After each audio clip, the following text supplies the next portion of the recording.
waaw waaw top c'est parti deuxième demi-finale poids léger ndeysaan nekk na face à face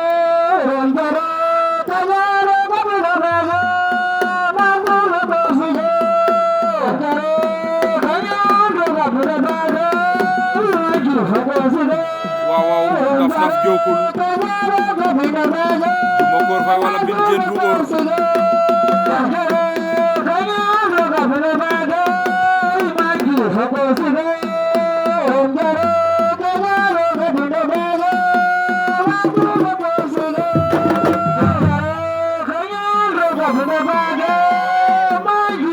Today